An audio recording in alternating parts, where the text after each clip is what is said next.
Are you living your truth, or just repeating someone else's script? You dress how they dress. You speak how they speak.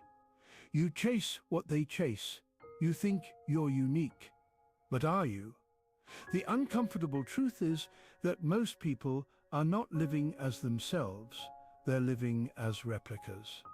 Not clones in the literal sense, but duplicates of social norms, expectations, ideologies, and dreams that were handed to them long before they had the capacity to choose. They're playing out a program installed by society. Look closer. How much of what you believe about the world, success, love, purpose, or even your own identity is truly yours? When you dig deep enough, you might find that the core of your personality is built on a foundation of borrowed beliefs. You believe in working 9 to 5 because that's what responsible adults do. You believe in marriage because that's what good people want. You strive for success, but your definition of success is mass-produced. You believe that you're making conscious choices, but are you? Or are you simply choosing from a menu of options society has pre-approved for you? Nietzsche saw this clearly. He wrote about the herd not as an insult, but as a diagnosis. The herd is safe, familiar, and predictable. It thrives on comfort and consensus. But the individual, the true individual, is rare, and becoming one is an act of rebellion. To Nietzsche, the masses lived by what he called slave morality, a system of values created by the weak to keep the strong in check. In the herd, strength is threatening. Originality is unsettling. Independent thought is dangerous. So society builds a system where fitting in is rewarded and standing out is punished.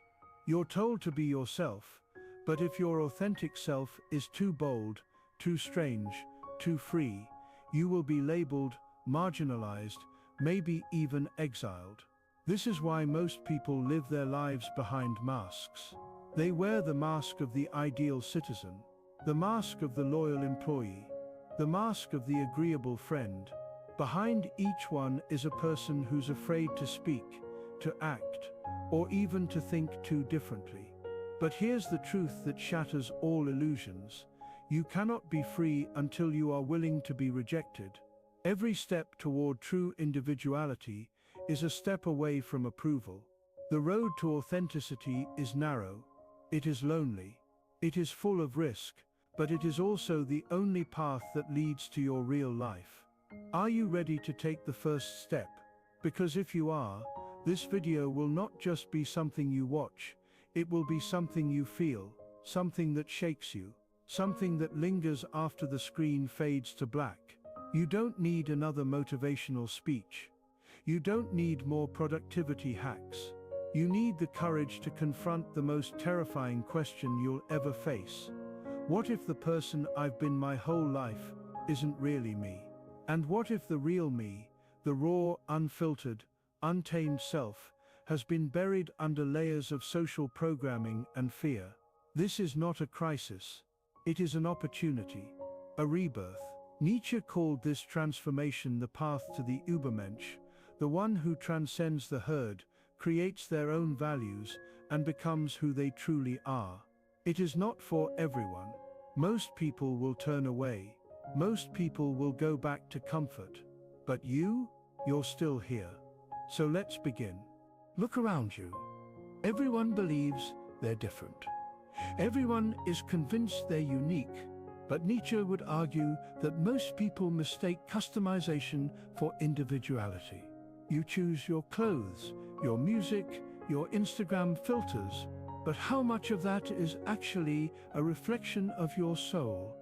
And how much is just clever marketing dressed up as personality? In the modern world, we're not encouraged to develop our true selves. We're encouraged to brand ourselves. And branding is not authenticity. It's conformity with a personal twist.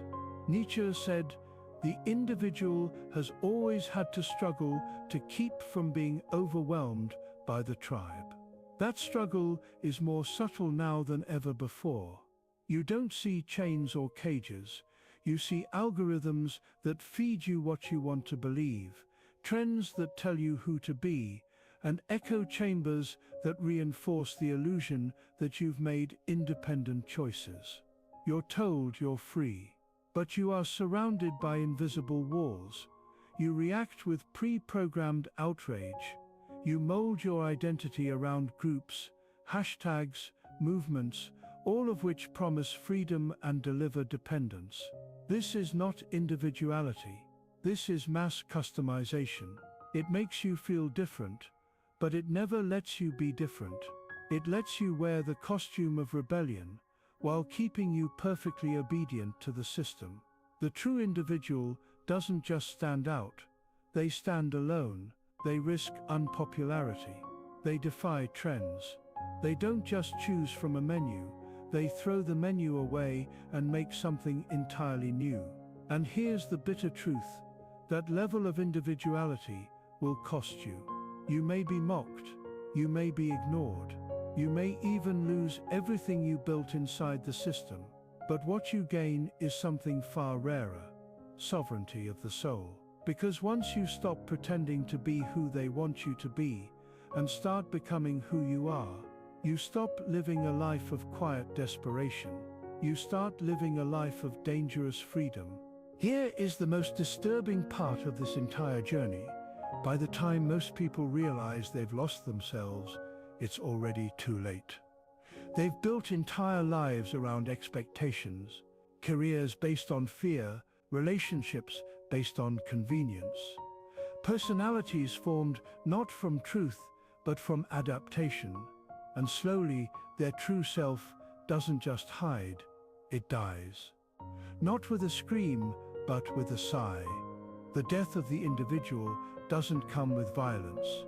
It comes with routine, with resignation, with silence. It comes when you stop questioning. It comes when you trade meaning for comfort. It comes when you silence the inner voice that says, "This isn't me." It's death by distraction, by delay, by denial. And what's left is a ghost. A functioning, smiling, surviving ghost who pays their bills, posts updates, and plays the part, but feels nothing real. Nietzsche believed that modern man was sick, not in body, but in spirit. The sickness was nihilism, the loss of meaning, the death of God, the collapse of all external values. But Nietzsche didn't stop there. He didn't say, "Give up." He said, "Rebuild." He saw the destruction of old values not as a tragedy, but as an opening. If everything false collapses, what's left is what's true. And that truth doesn't come from the crowd. It doesn't come from trends or authorities. It comes from you. From the terrifying freedom of having to decide who you are, what you value, and what you're willing to fight for. And most people don't want that freedom. They'd rather wear a mask forever than face that abyss, but some will walk through it. They will bury the false self. They will mourn the life they never truly lived. And from that funeral, they will rise. Not as part of the herd, but as something else entirely. As an individual reborn in fire. Authenticity is one of the most overused words in modern culture, and one of the most misunderstood. True authenticity isn't quirky fashion or saying what's on your mind. It isn't loud opinions or curated vulnerability on social media. It's the courage to be disliked, to be rejected, to be seen in your rawest form and stand tall anyway. And that kind of authenticity will cost you everything that was built on the false self. You might lose your place in the social hierarchy. You might lose friends. You might lose the approval of your family. You might lose the very identity you've clung to for safety. But here's what you gain: integrity, alignment, inner peace.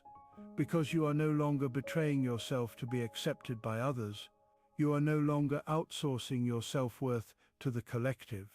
You become your own authority. Nietzsche believed this was the path of the Übermensch, a human who goes beyond convention, beyond obedience, and becomes a creator of values. Someone who doesn't wait for life to hand them meaning, but who carves it into existence. But becoming this person requires burning down who you were pretending to be. That is the price. And that is the freedom. You might be thinking, this all sounds powerful, but how do I actually do it? The truth is, there's no one formula, but there are principles, practices, and more importantly, questions that open the way. Here's where you start. Step 1. Question everything. Your thoughts, your habits, your beliefs. Ask yourself, did I choose this, or was it chosen for me? Step 2. Embrace discomfort. Growth doesn't come from ease. It comes from friction, from struggle. Every moment you feel fear or resistance, lean in. That's where the real self is hiding. Step 3. Spend time in solitude. You will never hear your true voice if you're always surrounded by noise. Step away. Be alone. Listen, the herd cannot follow you into silence. Step 4. Create something that didn't exist before, whether it's art, a business, a new worldview. Creation is rebellion against the predictable. It's how the individual reshapes the world instead of being shaped by it. Step 5. Accept the consequences. Yes, people will resist you. Yes, you may be misunderstood, but that is the price of becoming real in a world addicted to illusion. And once you've tasted that kind of realness, you'll never trade it for approval again. This is where everything leads. You've seen the mask. You've seen the herd. You've felt the pull of comfort and the promise of freedom. So the question is no longer philosophical, it's personal. Will you continue living a life that isn't yours? A life shaped by fear, approval, and expectation? Or will you begin the terrifying, beautiful journey of becoming an individual? Because here's the truth. Nietzsche knew most people will choose safety. Most people will cling to the herd. Most people would rather be accepted than be free. But some, a rare few, will walk another road. They will suffer. They will burn. They will lose the comfort of belonging. But they will gain something far more valuable.